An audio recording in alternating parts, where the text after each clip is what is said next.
dengan entitas itu. Bagaimana caranya kita menyimpulkan? Dengan melihat simbol daripada Tuhan itu yang bermanifestasi sebagai Brahma Wisnu Siwa. Trimurti itu leluhur kita yang paling atas. Jadi upeti, setiti, perlindungan itulah perjalanan kehidupan kita, lahir, hidup, mati. Jadi proses yadnya kita itu ketika kita lahir kita disucikan, hidup kita juga dalam kehidupan itu sampai kita dari lahir sampai kita mati kita juga disucikan. Sampai perlindungan itu jadi seperti perlindungan Brahma Wisnu Siwa itu yang kita lahirkan dengan simbol 3 itu. Di sana kita simbolkan dengan harapan leluhur kita setelah disucikan itu diringihkan di sana. Ketika beliau sudah menjadi roh suci yang dewa pitara, setingkat dewa, beliau bisa nanti melanjutkan karma beliau. Apakah itu beliau itu nanti terlahir kembali, punarbawa kembali atau tidak? Jadi nanti terlahir kembali, jadi nanti kita akan ada leluhur kita yang lahir kembali, Bapak. Nanti leluhurnya setelah entas-entas itu sudah disucikan, dilingihkan di sana beliau siap untuk dilahirkan kembali. Nah sekarang kesuamian ini sudah disatukan dengan Tuhan, maka akan lahir kembali. Bagaimana maksudnya? Ketika dientaskan itu, jadi teori dientaskan itu disatukan dengan alam.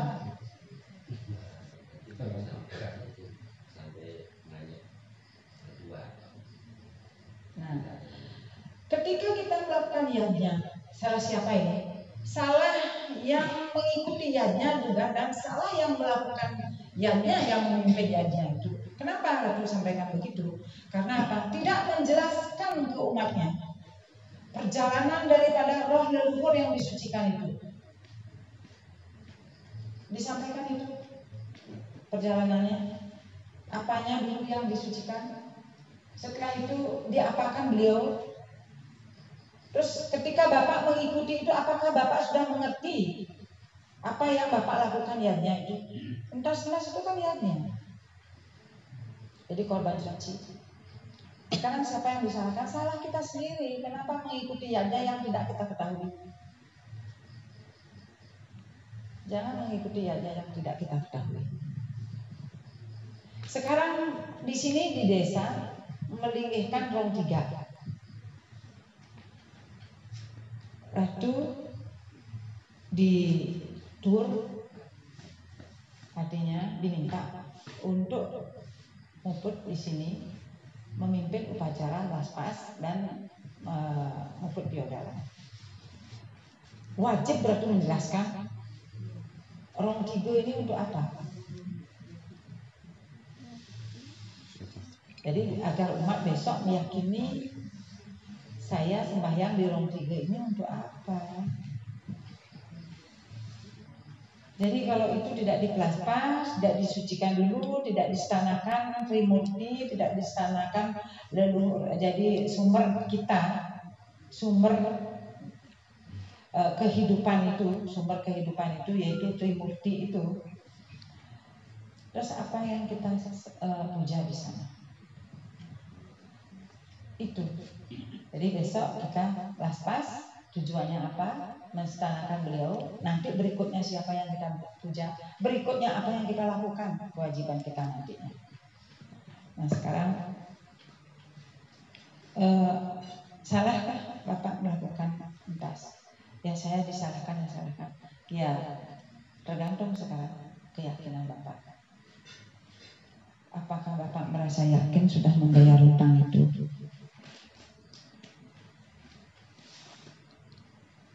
Kalau sudah yakin dengan sampai di sana Bapak, itu kan keyakinan seperti Bapak yang sampaikan tadi. Itu masalah ibadah, itu masalah pribadi masing-masing. Kalau sudah yakin sampai di sana, yakini itu tidak usah ditanyakan lagi. Tetapi kita ini beragama tentu ada dasar kita beragama, sastra. Dari mana sastranya ketika melakukan entas-entas itu seperti itu? Apakah sudah ada sastranya yang diterima oleh Sabe, ada ini Sabe Panditu secara sah oleh negara kita, dan Sabe Pinanditu. Jadi para Brahmana itu pada Sabe ini ada perkumpulan. Itu beliau yang memutuskan ini sah atau tidak yadnya ini. Jadi itu diresmikan oleh lembaga Hindu kita, PHDI, lembaga Kementerian Agama kita. Kita ada lembaga Kementerian Agama. Jadi nanti negara mengeluarkan lewat itu PHDI. Apakah itu sudah disahkan? Kalau itu sudah disahkan, entas-entas yang seperti itu, karena yang Ratu ketahui itu entas-entas yang dilakukan itu fitrayatnya yang ada tahapannya, dan itu bisa dijelaskan. Ini proses apa? Ini ada proses sawa wedana, ini ada proses atma wedana. Ada badan kasar memproses badan kasar, ada memproses roh. Tidak segampang begitu seperti sulap. Dan setelah itu beliau dilingihkan di mana? Karena kita punya keturunan, punya generasi. Di mana kita memuja beliau? Di Rom 3 itu. Dari mana sumber kita? Satu Tuhan.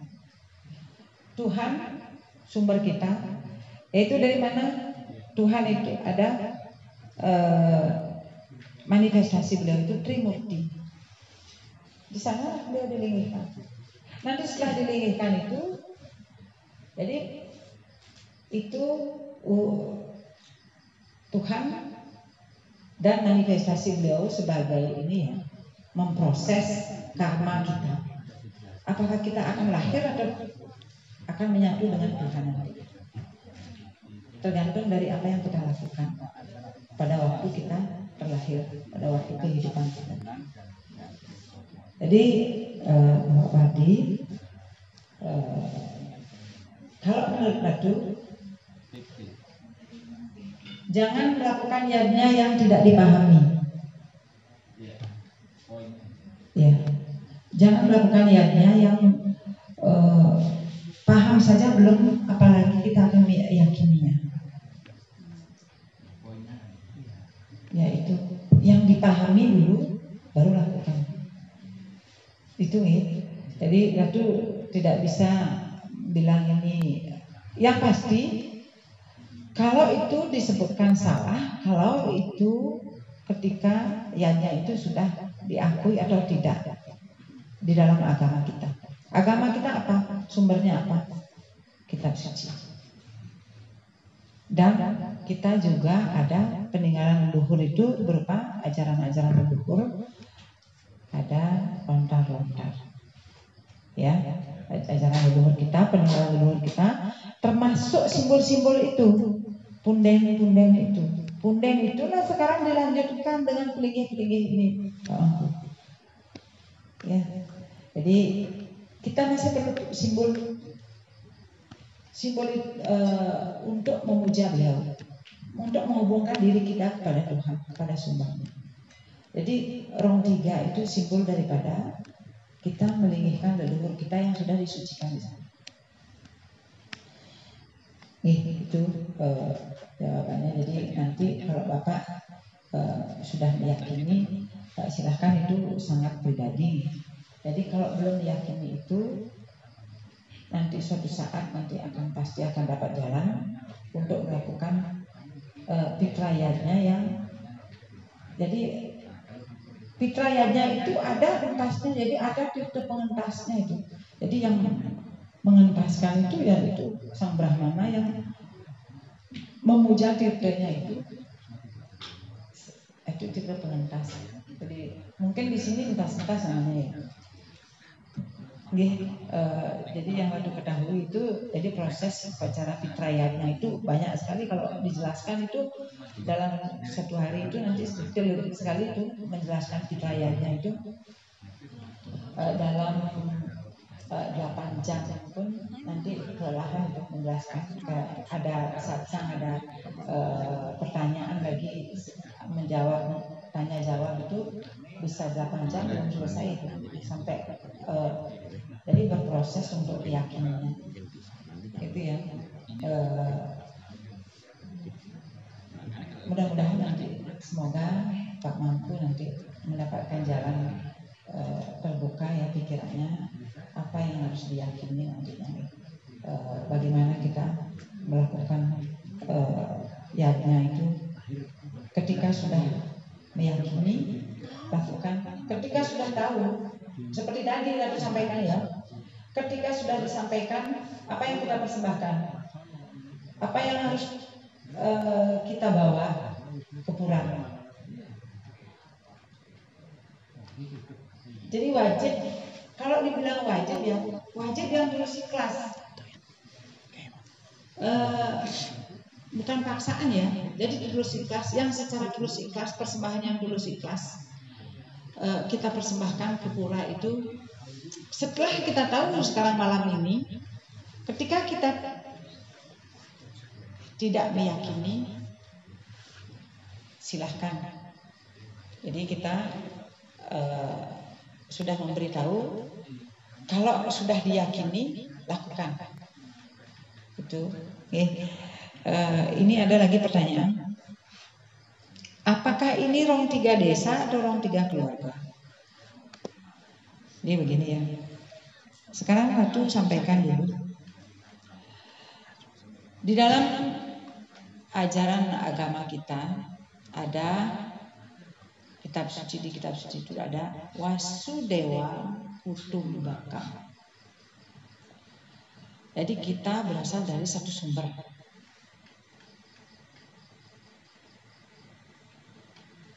Tuhan. Jadi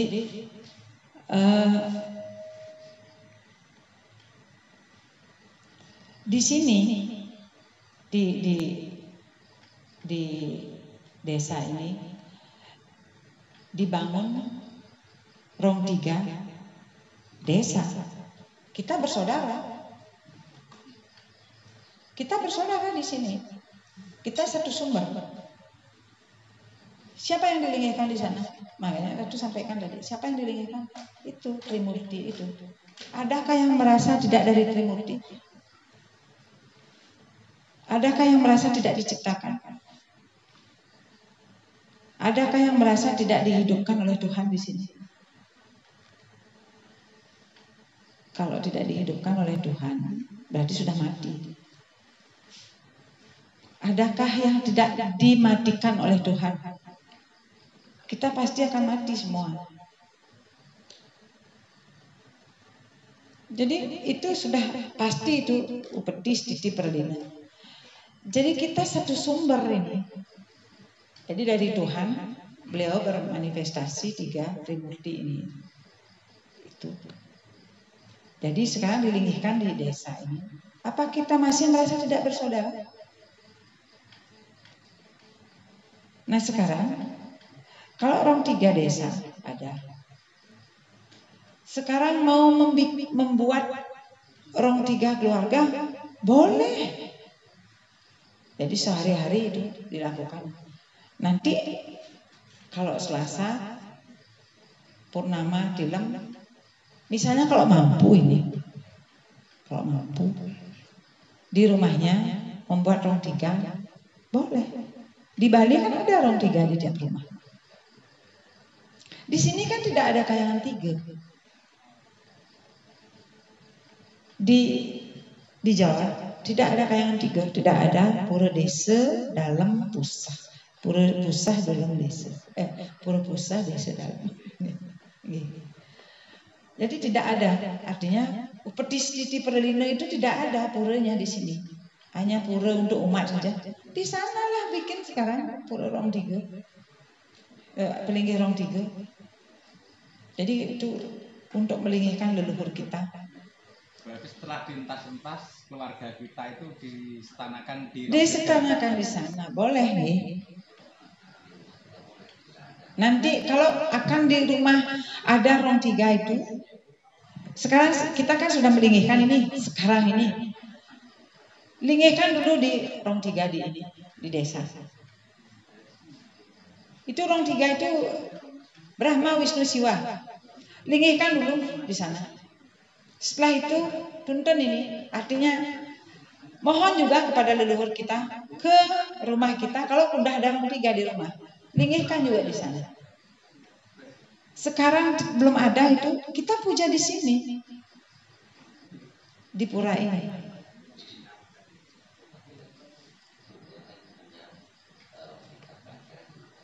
Ya.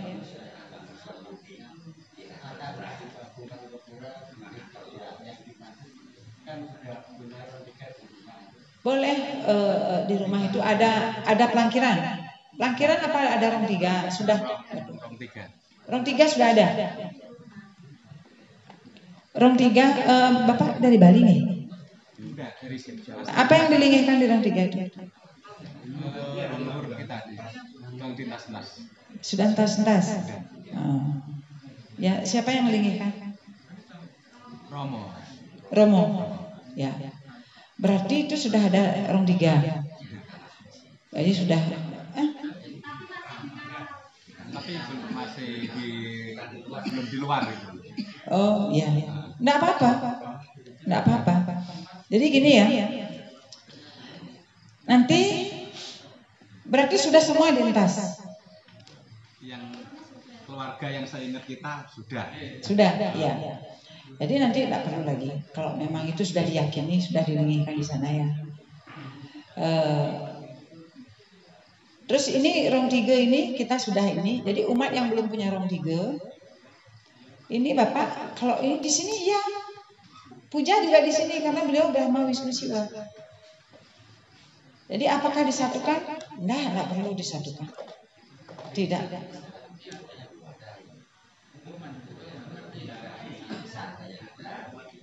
Oh belum ada. Di pura belum ada Rong Tiga. Oh iya. Gini. Enggak usah. Tidak usah. Bukan tidak boleh, tidak usah. Jadi begini kita ya. Jadi untuk melingihkan Rong Tiga di rumah itu, kita setiap hari ini menghubungkan diri dengan leluhur kita. Lebih dekat. Jadi kalau kita mampu di rumah membuat bagus sekali. Jadi apa yang kita punya itu persembahkan. Di Bali kan sudah seperti itu. Nah sekarang di Bali ada ini pura desa dalam pusat. Pura dalam pusat desa. Jadi itu Trimurti juga. Brahma, Wisnu, Siwa juga yang melingih di sana. Nah dikecilkan lagi di masing-masing keluarga. Ini ada kelompok keluarga satu leluhur ya. Satu leluhur ini ada ini. Apakah ini Rong Tiga keluarga? Apa Rong Tiga keluarga itu ada juga keluarga dari satu kelompok keluarga yang satu, misalnya satu merajaan ya. Kalau di Bali ada begitu.